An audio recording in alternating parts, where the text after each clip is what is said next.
How many have seen Captain Phillips? How many have seen the movie? Oh man, just one? What do you guys do? Don't they show movies on campus? Current movies? Is that too current for you guys? Okay. Well, I'll tell you real quick. I won't give up anything. You know, actually, Captain Phillips is rescued at the end, so it's spoiler alert.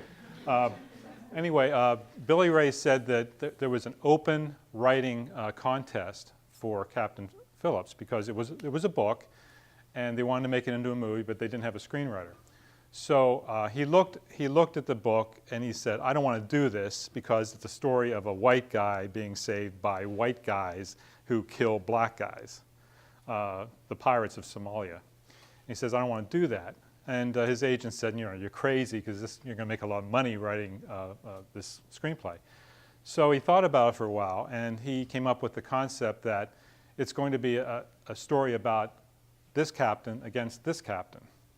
And so the way the movie's set up, it starts off with Tom Hanks, who is Captain Phillips, being driven to the airport by his wife and going off to work. And then the second scene is the Somali pirate who assembles his crew to go out and find a target boat. So it's a captain versus captain story. And he said the movie really is about how one captain saved his crew and the other captain did not. So I mean, he put that twist on it, and he got the writing assignment, and now he's going to make oodles of money with that film. It's a great film, and I encourage you to see it. The ending is kind of messed up, but it's a great film. Okay, let's talk about the career of being a screenwriter. It's not easy. Every year, about 280 what you would call films, movies, are produced in America. There are a lot of independent movies that are done that are not distributed, and you see some of these at film festivals, a lot of foreign films. But I'm talking about the films that end up in your multiplex and on campus at some point, about 280 a year. That's not really that many when you think about it. Now, how many screenwriters are there? Well, in Hollywood alone, there are about 3,000 active screenwriters. These are people who are pumping out scripts every year. And I talked to one of them who told me that he sold 15 scripts in the last 10 years or so. None of those scripts have ever been produced into a movie. He's made a good living writing things that nobody ever sees. I mean, it's kind of insane to think that this guy is spending his career producing work that basically is tossed away or put in a vault somewhere. But there are people that do that. And these are the people who are members of the Writers Guild, which is the union of screenwriters. Now, and in addition to those 3,000, there are 15,000 people like me who are somewhere in the United States or around the world writing scripts. And if you go to any Starbucks in LA, you will see them with their little computers, and they are writing scripts. In fact, the guy who rented me that Mercedes convertible told me he was writing a script as well. When he heard that I was going to West Hollywood, "What are you doing there?" "Oh, I have a script." So anyway, they're all out there.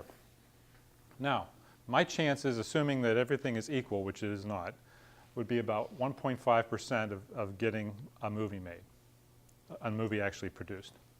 So the numbers are very low. When you think about it, you spend all this time writing and writing and writing, producing something great, and this is a chance you have of actually making a movie. So have I dissuaded anybody from being a screenwriter yet? So this is sort of what it looks like. Again, here you are looking at the mountaintop, and still you're getting up enough courage to actually climb that mountain. And you're thinking, I can do this. I can write something great, and I can climb that mountain. And when you get up to the mountaintop, this is what you see. Everybody's climbing over everybody.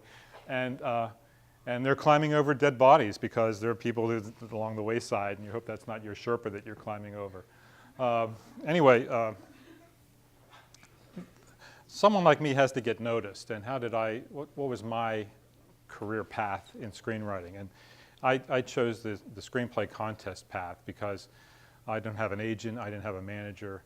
I thought my work is either going to stand on its own or it's going to die, and the way that I can find out is to enter these contests and see if I can get affirmation that I am a good writer. So I entered the Nichols contest. Really is the big one. That's the Academy of Arts and Motion Picture Arts and Sciences contest. And they had 7,200 entries from around the world. I was a semifinalist, the only semifinalist from Virginia this year of 142 semifinalists, and I didn't make the top 10, so that was kind of disappointing. The Austin Film Festival, which we went a couple weeks ago, there were 8,200 scripts. I won Best Script, Best Drama with that film festival. And after I won that, I got a few phone calls, and that's why I was out in LA this week. This is one, the Blue Cat is also big. And every one of these contests, every year that goes by, they just get a record number of more submissions. And one of the reasons is because you can submit online PDF. You don't have to print it out and mail it. Okay, I don't know who this guy is. He insisted on being in the photo with me. This is Austin getting my bronze typewriter, my 40-pound bronze typewriter trophy. Does anybody know who this is? Vince Gilligan, right. And what did Vince Gilligan do? Breaking Bad, right. Vince Gilligan also is from Virginia. He was born in Richmond. His family moved to Farmville, and he went to NYU for college. And he wrote a script for, it was called Home Fries. I don't know if you've ever seen the movie Home Fries, but he wrote that script, submitted into the Virginia Film Festival, was one of the winners there. One of the judges of the Virginia Film Festival was Mark Johnson, who produced Rain Man and other Miss Doubtfire and some other movies. Recognized the talent in Vince Gilligan, signed him up, and the rest is history. Breaking Bad. How many of you watched Breaking Bad? How many of you don't admit to watching Breaking Bad? Okay, it's an acquired taste, but it's probably one of the best written shows ever on TV. They say actually it's like number 2 behind The Sopranos. But this is the first page of the first pilot of Breaking Bad, and imagine going into a room of producers and money guys and saying, okay, this is my story about Underpants Man. And this is how it started. Do you guys remember how the show actually started? I mean, he's on the road. The trailer has been just decimated, and he's waiting for the cops to come and arrest him. And this is his. Oh, by the way, every script. I digress, and that's. I hope you don't mind. Every script of Breaking Bad. I don't know how many there are now. There were like 8 seasons or something of Breaking Bad. Was that it? I don't know. Anyway, every script is now in the Writers Guild Foundation Museum. They were so happy that they got every original script. And I'll digress some more. I was in that museum 2 days ago, and I talked to the guy who runs that archive. I said, show me the coolest thing you have in this museum. And he took me into this back room, turned on the lights, and we went through bookcase after bookcases. And he walked me up, and there was this ugly blue manual typewriter sitting on a shelf. It was unmarked. And he said, here it is. And I said, what's that? He said, that's the typewriter that Psycho was written on. And I said, okay, don't turn off the lights. Let me out of here. And this museum also had just banker's boxes of scripts and memorabilia. And there was this one whole bookcase. It was nothing but Bob Hope's scripts, his jokes, his shows, and everything. And it was just wonderful just to be in that whole room of talent. But anyway, this is, I thought that was kind of interesting, this Breaking Bad script, how that started. Okay. This is the golden saying of Hollywood, and it's so true. It's not who you know, it's whom you know. But Hollywood is even if someone like me or you wrote Casablanca or something, for example, and would take that script into Hollywood, they would throw you out. You still have to have a network. You still have to work your way into the system. They say Hollywood is like a party you have to be invited into. You can't just break in. So And it's true. You gotta start having your lunch dates and people on your Facebook page and so forth. You got to network. So that's important to be a screenwriter as well. The other thing, there are producers who are actually looking for scripts that even if you're not an established screenwriter, that you can produce a script, send it to them, and they may make it into a movie. So you can avoid the managers, the agents, the money guys, and everybody else, and just go right to the producer. Unfortunately, they're pretty specific about what they want. And unless you have a script that actually fits in that area, you're probably not going to make a sale. And this is last week in a website called Inktip. These were what producers wanted. Characters who speak in the colloquial American dialect of the North Rockies in the late 1800s. I don't have a script like that. The drag racing script, I don't have that. A horror thriller without serial killers, vampires, zombies, or werewolves. Well, I don't know what's left after that.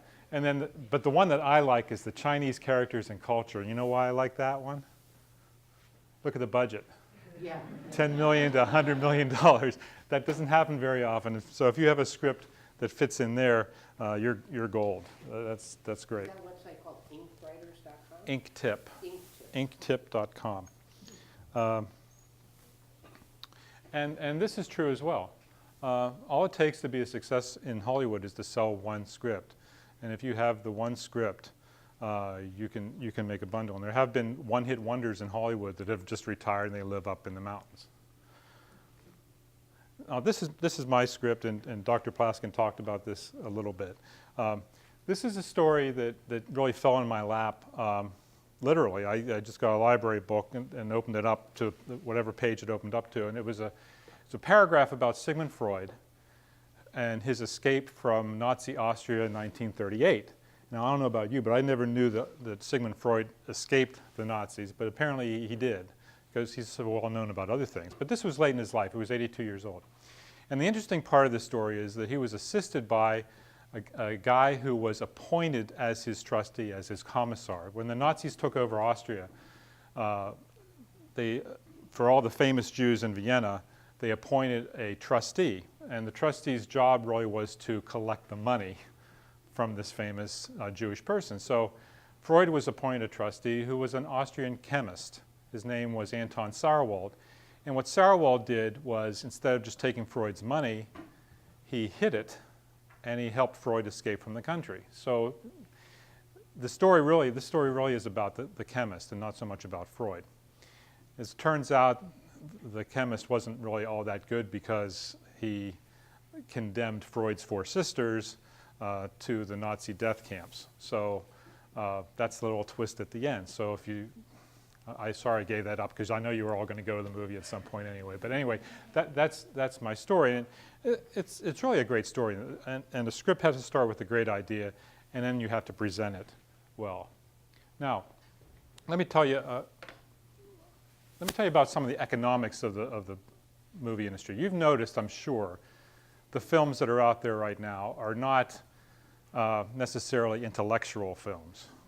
The biggest moneymakers these days, well, let me ask you, what are the biggest moneymakers these days? What kind of movies? Special effects, superheroes, action movies, any movie that has 80% action and 20% or less dialogue. And the reason is because where the money is right now is not necessarily in the United States, it's in the third world and China.